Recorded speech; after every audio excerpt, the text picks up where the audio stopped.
आज हम पढ़ेंगे चैप्टर नंबर 8 रूरल लिवलीहुड्स। मतलब जो गांव वाले इलाके हैं भारत में, वहाँ पे लाइफ कैसी है उसके बारे में आज हम पढ़ेंगे।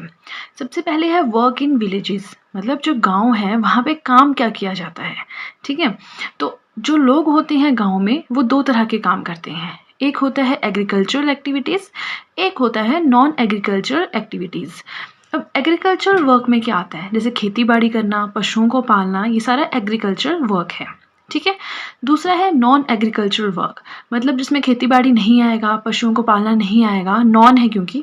तो इसमें क्या आता है, इसमें आता है मेकिंग बास्केट्स, मतलब छोटी मोटी टोकरियाँ बनाना, बर्तन बनाना, पॉट्स बनाना। मतलब खेती बाड़ी के अलावा जो भी छोटे मोटे काम हैं वो सब किस में आते हैं, नॉन एग्रीकल्चरल वर्क में आते हैं। ठीक है, तो इस तरह से गांव के लोग दो तरह के काम करते हैं, या तो एग्रीकल्चर या नॉन एग्रीकल्चर, राइट। अब कुछ पीपल जो हैं वो सर्विसेज भी प्रोवाइड करवाते हैं। सर्विसेज जैसे कि नर्स हैं, कुछ लोग नर्सेज हैं, कुछ टीचर्स हैं, कुछ वॉशमैन हैं यानी कपड़े धोते हैं, कुछ मैकेनिक्स हैं। इस तरह से छोटे मोटे काम और भी जो हैं सर्विसेज के रूप में गांव के लोग करते हैं। बट एग्रीकल्चर जो है that is the main source of income. जो एग्रीकल्चर होता है वो गांव में मेन सोर्स होता है इनकम का।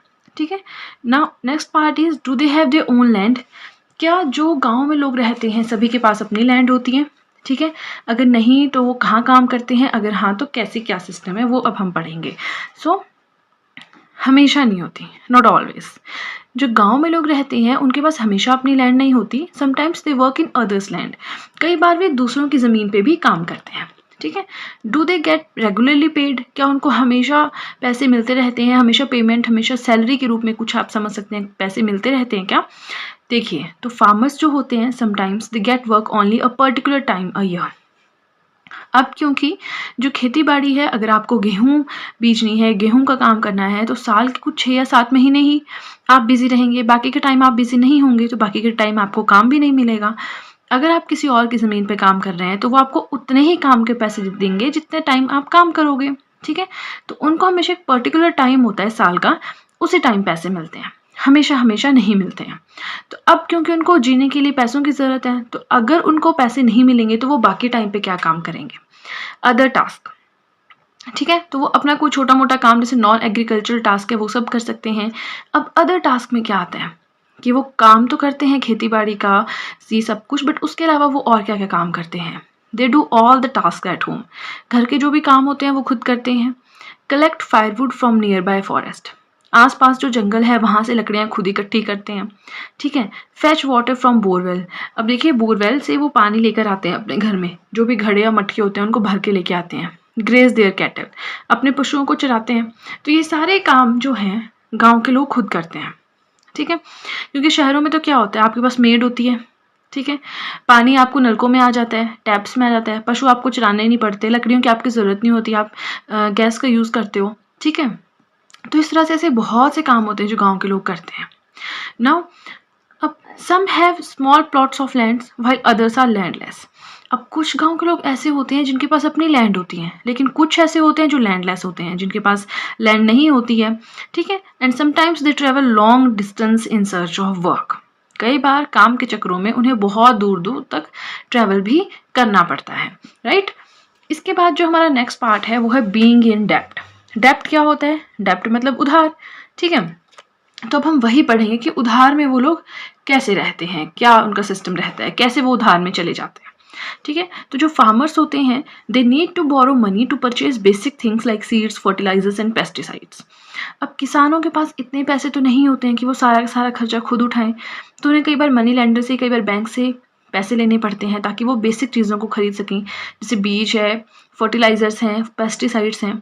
वट इफ़ अगर सीड्स गुड क्वालिटी के ना निकले, अब उन्होंने सीड्स खरीद लिए बट उन्हें नहीं पता कि वो किस क्वालिटी के हैं, कई बार वो ख़राब भी हो जाते हैं। ठीक है, एक तो ये कंडीशन है। दूसरी कंडीशन है कि अगर पेस्ट अटैक कर दे उनकी क्रॉप्स पे, जो छोटे छोटे कीड़े होते हैं, अगर वो अटैक कर दे फसलों पे, तो इन दोनों की वजह से क्या हो सकता है, मेजर क्रॉप फेलियर हो सकता है, फसल खराब हो सकती है।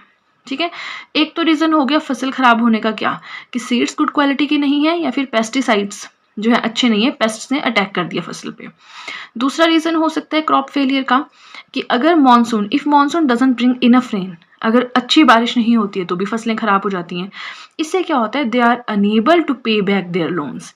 अपने अपने लोन को वो वापस नहीं कर पाएँगे। क्यों? क्योंकि उन्होंने इतना पैसा लिया, लगाया, सीड्स, फर्टिलाइज़र्स, पेस्टिसाइड्स सब कुछ खरीदे और बाद में वो उसे वापस नहीं कर पा रहे हैं लोन, क्योंकि उनकी फसल ही नहीं हुई। ठीक है? तो इससे क्या होता है, इस पूरे की पूरी चीज़ से हम ये समझते हैं कि किस तरह से फार्मर्स जो हैं वो डेब्ट में चले जाते हैं, उधारी में दब जाते हैं। ठीक है? अब चलिए चलते हैं नेक्स्ट पेज की तरफ।